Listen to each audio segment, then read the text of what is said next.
Hey, how's it going, guys? Domino Paris 21 here, and back with another deck profile for you all. So, of course, as you see here, what I have to present to you guys for G Stride era is my Royal Paladin deck. And as you see here, with this particular variation I am going with is the Thing Saver Ashley Reverse build, or I like to just refer this to as Thing Saver Jewel Knights, seeing that the Jewel Knight engine has definitely got a nice bit of improvement, really solely because of this one card itself, the $20 promo, Jewel Knight's Swordmy.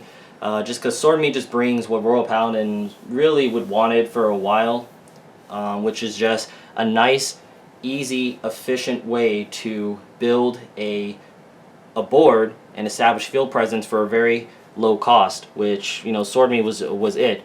So Jewel Knights really has been a nice, great incorporation as far as an engine is concerned for competitive Royal Paladin builds, and Ashley Reverse just helps further enhance that type of strategy for the deck.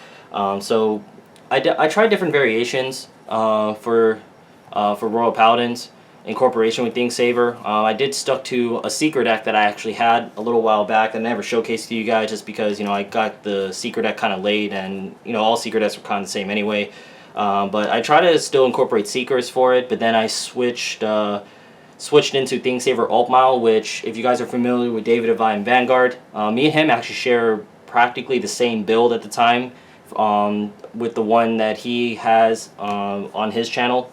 But then I actually saw the idea of using Ashley Reverse for kind of the reasons that I really was looking for the deck, of being able to swarm the board early, get a nice easy pluses early in the game to kind of set your field up, and then you just kind of just take it from there. So Ashley Reverse in combination with Swordmy, this is a really good, fantastic combination to, like I said, establish a nice, good early game presence, and possibly a lot of early game damage depending on how the next few turns work out, to really open your opponent up to being subjective to losing the Thing Saver, or maybe to some your other stride that I do play in the deck. So Ashley Reverse has definitely seen a lot of great improvement just because of this one card in general. So her partnered up with practically the best Legion in the game for how splashable he is. Thing Saver Dragon deck is, I think, arguably the most competitive way to play Royal Paladin, and definitely it's a lot of fun to play as well. My buddy David of Vine Vanguard, of course, actually participated in our local championship event, the Dynasty Cup, hosted by my friend Juan Mango, and he actually placed top 8. And the night before, we actually talked about this build, and we kind of researched other builds, other variations, and we definitely like this build a lot, and I think me and him have the same exact build. Fortunately, I wasn't able to play in the tournament, but definitely congrats to him for making top 8 with this build, or with this deck in general. So, yep, without further ado, let's actually get to it. So, for the starter, we are playing the Jewel Knight Tiffany. So, a few things I really like about Tiffany as the starter is because, two things. One, of course, she does allow you to fix your Jewel Knight columns to potentially hit some higher tier numbers, which is really good, because although the deck does present some good early game, late game it can be a little lackluster at times, depending. So that's why people like the argument of Thing Saver Alt Mile to be a better variation, because Alt Mile allows you to really make some good late game pushes, but Tiffany, it just allows you to just create those higher tier columns with your Jewel Knights to really make those late game pushes. Plus, another thing with Tiffany I really like is, compared to the other starters that you normally incorporate with Thing Saver Dragon, it's a starter that you can kind of use as early as possible if need be. Especially for the fact is, if you play any type of control-like decks, Gear Chronicle, Kagero, or Narukami, where your starter will get potentially blown up or retired or flipped or whatever. So it's really important just to be able to have a starter that can just kind of go in soul quickly before they have a chance to do so. Just because with Thing Saver Dragon, he does require 3 Soul Blast, and if you end up riding him first, you have your Grade 1, Grade 2, but you need your starter in the soul to get that 3rd soul in. So it's really good just to be able to have the ability to kind of put her away and get that 3rd soul in before anything happens to her. So that's another reason why I like the starter in particular.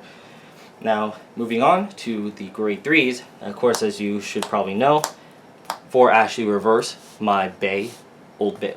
of my bays, I guess. But yeah, anyways, yeah, for Ashley Reverse, and 4, Thingsaber Dragon. So with Ashley Reverse, so her in comparison to Altmile, which I know there's 2 different variations going on for Royal Paladins right now for competitive scene, and there's also Sanctuary Guard Dragon, but you know that's for another discussion. But what I like with Ashley Reverse, like I said, that early game presence she can create for you in combination with Swordmy. Basically, just to show you guys real quick how that works, all you really need is one of these guys in your hand or available to you by the time you ride Ashley Reverse with turn 3. So we would assume that you would have at least 2 counterblasts. One of them has to be a Jewel Knight because Swordmy is a special counterblast 1 Jewel Knight. But basically, let's say if you have the Limit Break Enabler and you have nothing else, you can just call the Limit Break Enabler, you counterblast the non-Jewel Knight damage if you have any, lock the Limit Break Enabler, and by rules, since you already triggered this ability, since it was already valid with the Limit Break Enabler already up, you can lock the Limit Break Enabler and still get her ability. So her ability, of course, for her Limit Break skill is retire one of your opponent's front row units, and then you Superior Call a Jewel Knight from your deck by locking a Jewel Knight rear guard and counterblasting 1. So you would just call a Swordmy. Preferably if I'm first to ride grade 3, my opponent's usually on a 9k grade 2, so I'll call the Swordmy on the locked column, and then you just Superior Call a booster. You just call a Superior Call a booster, and then you play a 12k attacker, hopefully that you draw it into, to create a 19k column. You have this, of course, boosted with your starter. So you have nice good 3 solid attacks, and a 19k column is, of course, a nice good pressure column to really push against a grade 2 9k Vanguard that your opponent has.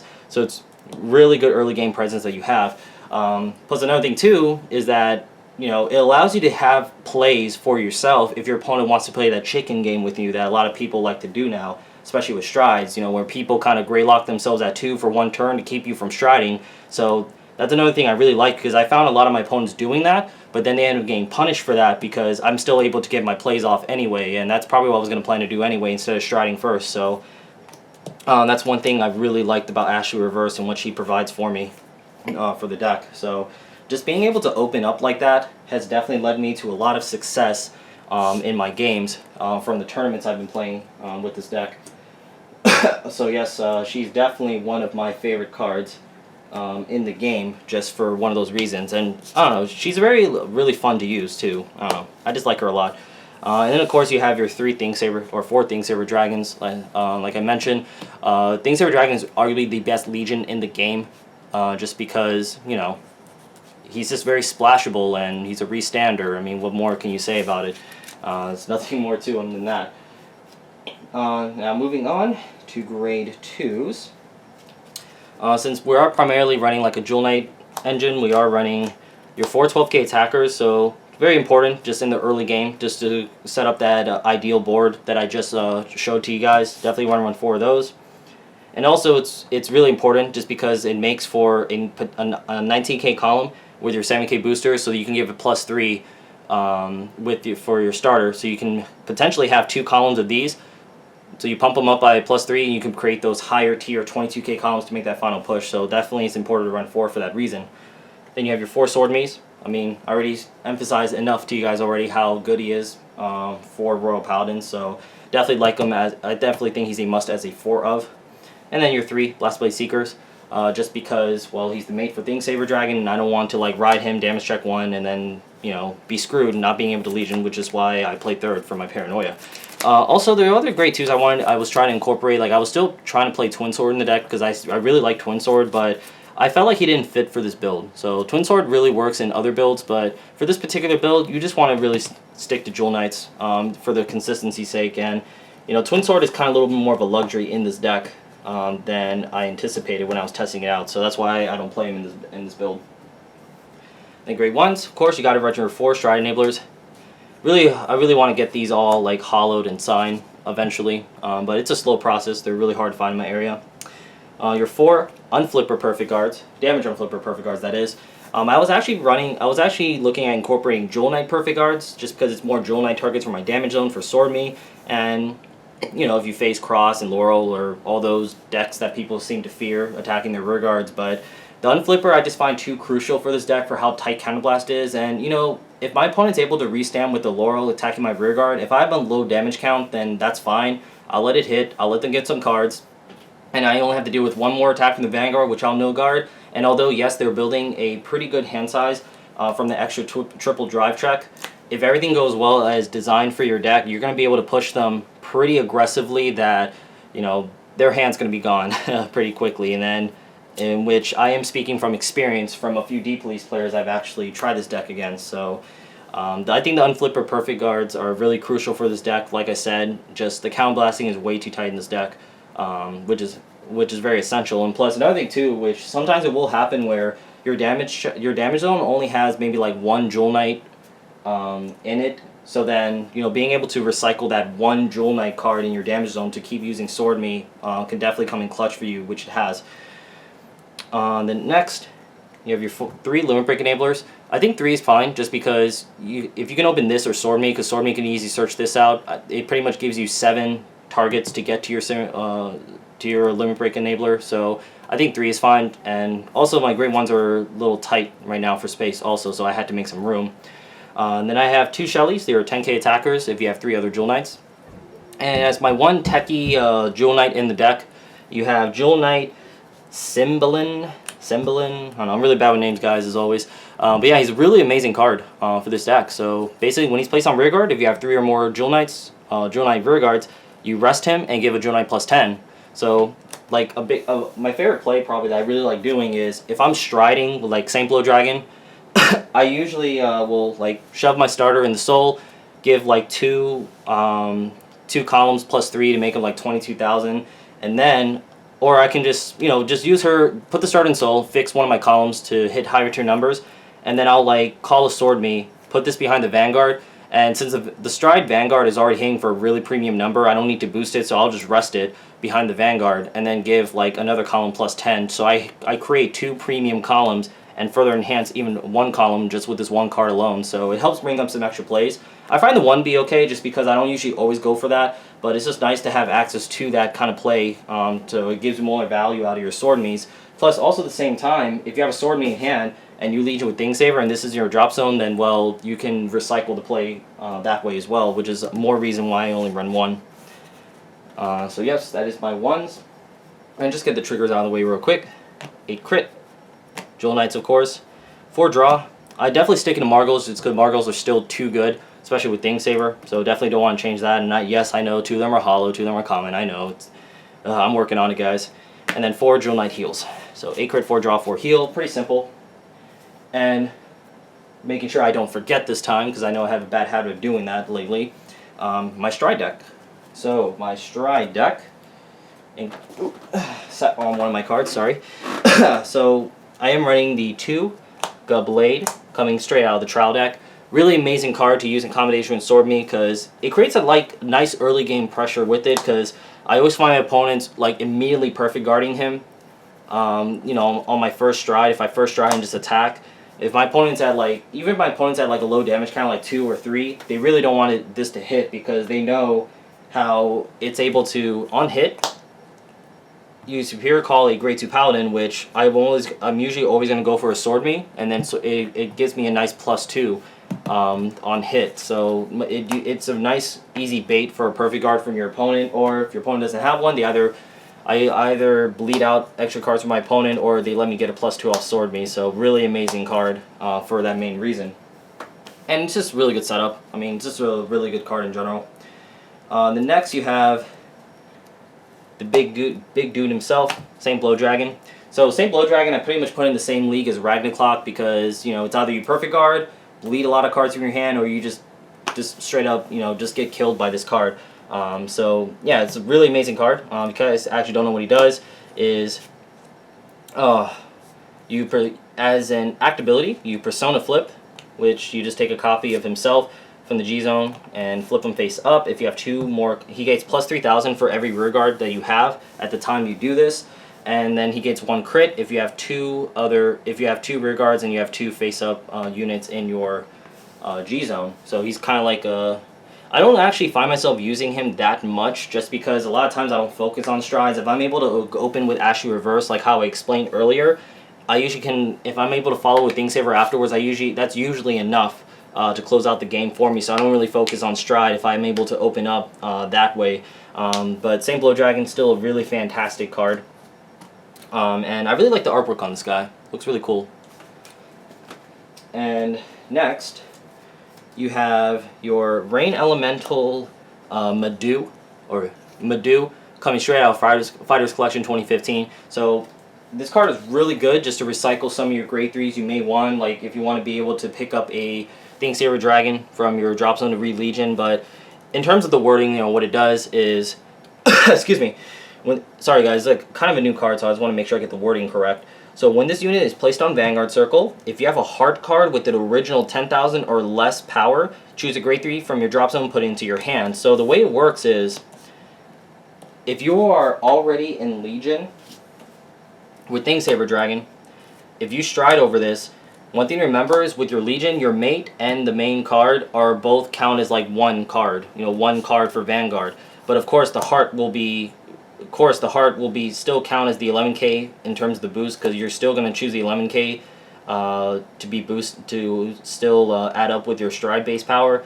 But for the Medusa skill, the mate and the main card is still part of the heart, so the mate is still considered the heart. So that's how you're able to get the skill off, which is, you know, it is a reason why it says if you have a heart. And I know like other strides like Big Bang Knuckle Turbo says for how many hearts you have with brawlers and such. So that's pretty much to confirm with you guys, like that's really how the ruling works. So it's really good. So that's why I say, like, with any Legion based deck you have, this is really a staple at 1 or 2 or maybe even 3 depending, just to be able to recycle some of your Legions. And this in particular, she actually came in really clutch for me in a few games where I was able to discard one of my grade 1 Stride Enablers, pick up a Thingsaver Dragon from my deck, and I was able to re-Legion and go for game.